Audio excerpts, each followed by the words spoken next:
The masking fluid has dried. This is the one that I did with the fine liner. I'm going to put in a sky, and then I'm going to paint the ocean. I'm just going to use Cobalt Blue to keep it simple. And I chose Cobalt Blue because you can get a pretty dark value with it.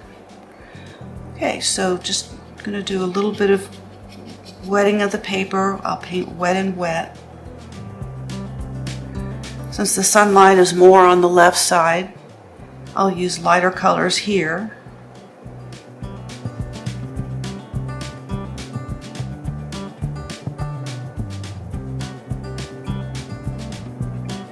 And then as I move more towards the right side of the paper, I'll start using darker colors of blue.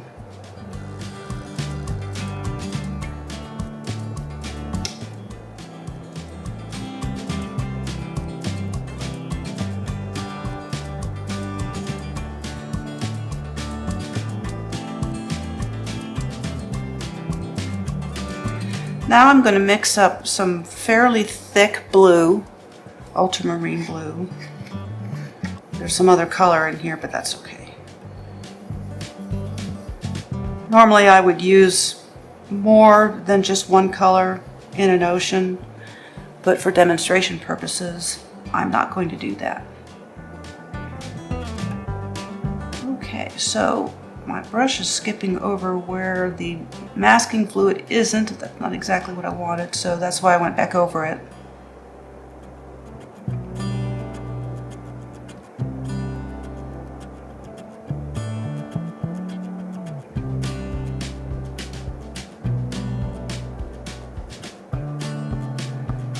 And generally, as we look at the sea, the colors are more intense as we get nearer the horizon because we're farther from the shore. And so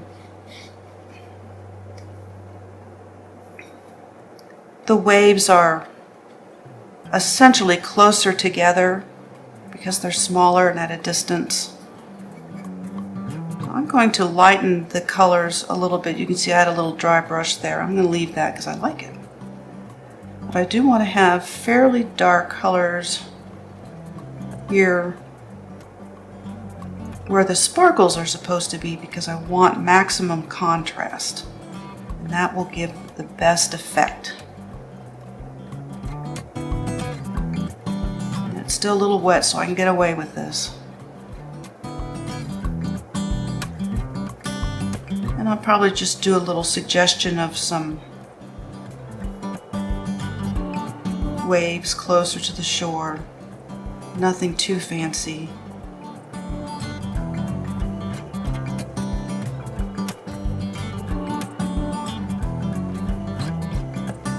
And I'm not going to go back too much because this is starting to dry and I will get some blossoms. As a matter of fact, I'm going to go completely over that again because I actually don't want a blossom in this case.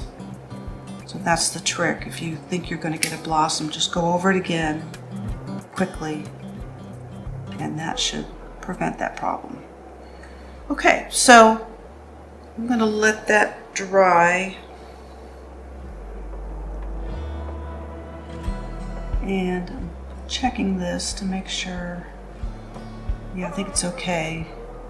Just making sure if I go back with more color that it's drier than what's already down so I don't get a blossom.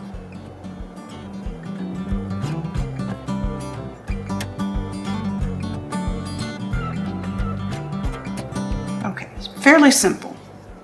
Fairly simple. So that was with the fine liner. This is the one that I did with the brush, did the masking fluid with the brush. I'm going to take a similar approach to my sky and the water for that matter.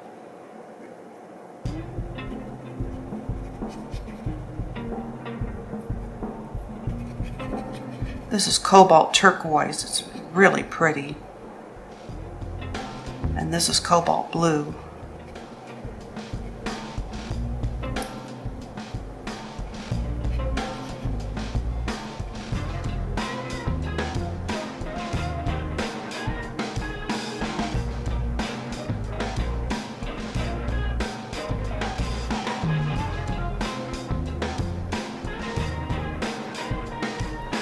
Okay, so now using the Ultramarine Blue, just like I did on the other one, paint in the water. Oh, I'm kissing the sky. Well, we can deal with that. That happens sometimes.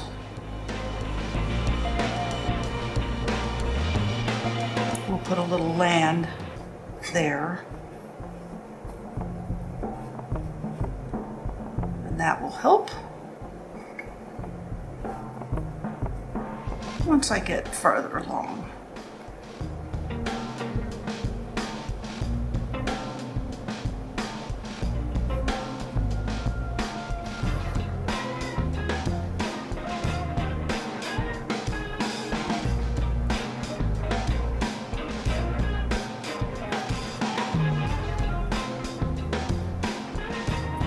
Same idea, just trying to put in a simple suggestion of a wave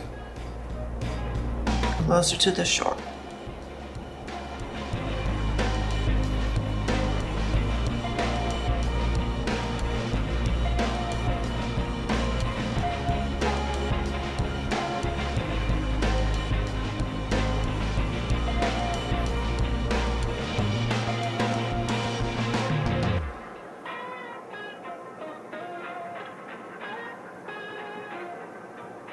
Something really simple. Okay. Okay. So I'm going to let that dry. And what I'm going to do here is once that's dry, I'm going to add a little bit of green so that it looks like an island. So I've dried both paintings and you can't see the other one. It's down here with a hairdryer. In fact, I could have dried the sky with the hairdryer and then painted the water, but I'm generally not too concerned about this kind of bleeding because sometimes I think it inspires me to come up with shapes in the painting that I might not have thought of to begin with. So we'll just pretend that's a little island.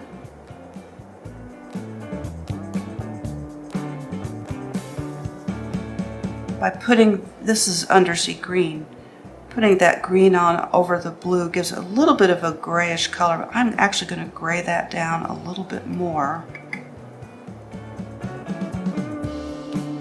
to make it more like it's in the distance. So I'm going to use a little bit of purple to do that and a little more blue.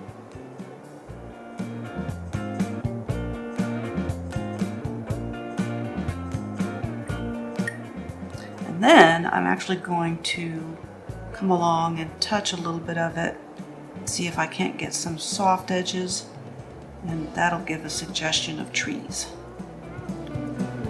Now, that was not part of the lesson for today, but because I had that little problem with blue bleeding into the sky, I wanted to show that this is a way that you can handle it. There's a little bit of a curve here. I think I'll just go ahead and cover that a little bit to make it a little bit more even though I'm losing some of those sparkles.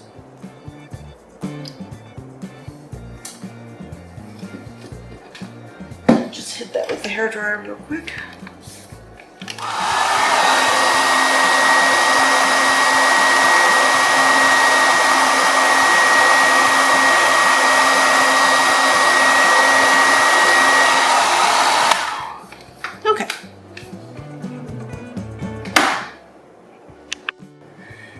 The last step is to remove the masking fluid. Now you want to make sure that you do this when the paper is really, really dry. So I'm just going to come in with my finger and it should come off pretty easily. You don't want to leave your masking fluid on your paper for a long time, and I mean weeks. You can leave it on for days.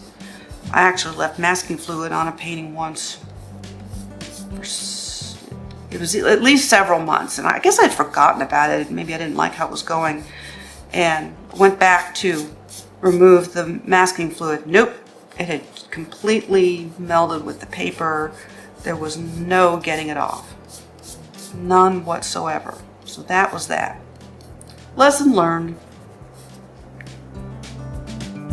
So I'm just going to gather up these little pieces and use that to kind of help get the rest of this off.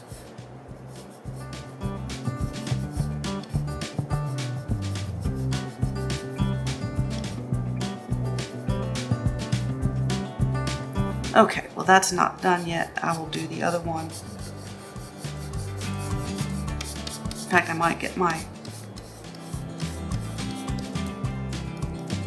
masking fluid lift. I might get my masking fluid lift out. This is what I use to remove masking fluid when my finger isn't doing a very good job.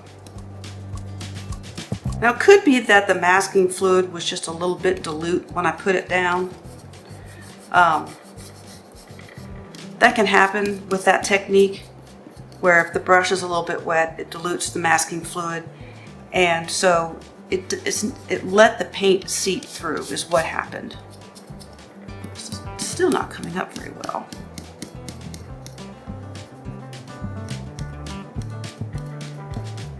That can be another issue if the masking fluid is a little bit old. When it dries, it can get gummy. I can feel that right there. And so when it gets gummy, even though the masking fluid is dry, it doesn't want to lift off the paper. So that could be what has happened here. Now I can recover by putting a little bit of white paint on top of that, but you can see the effect. It looks pretty sparkly, but it's just a very simple painting so I could demonstrate the technique. And here's the sample painting I did with the fine liner. And I'm just going to go ahead and use the lift. Hopefully not have the same problems that I had on this painting up here.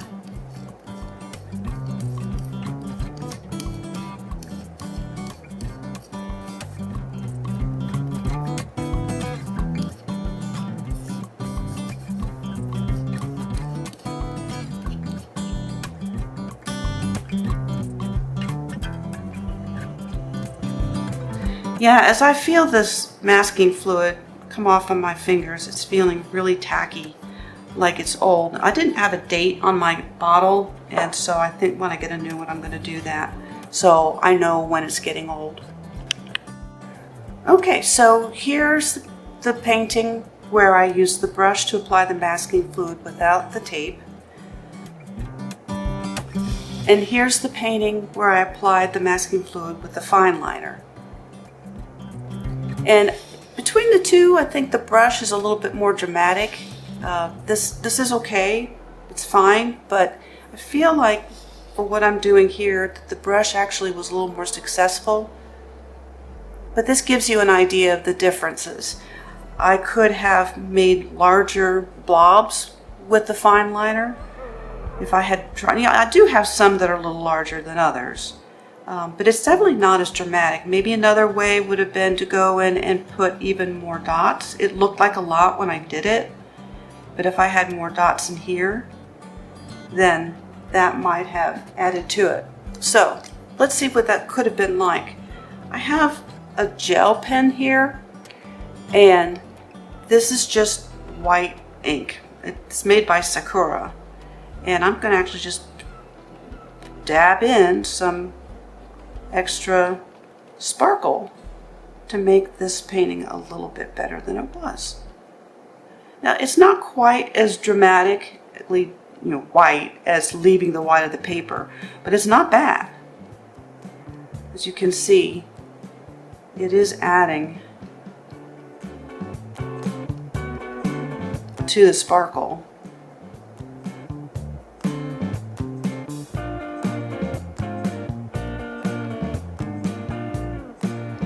This is actually combining two techniques into one. This was a sort of a fairly recent discovery of how to recover your highlights when you've lost them in watercolor. You can use these like if you're painting people and you want to get the sunlight back on their head or their hat or their shoulders. this is a nice way of doing it. You can do it with a brush, but people tend to use white gouache for that. I also will use another kind of white paint, Dr. P.H. Martin's Bleed Proof White, and this is really, really white. It's whiter than gouache. I've abandoned gouache.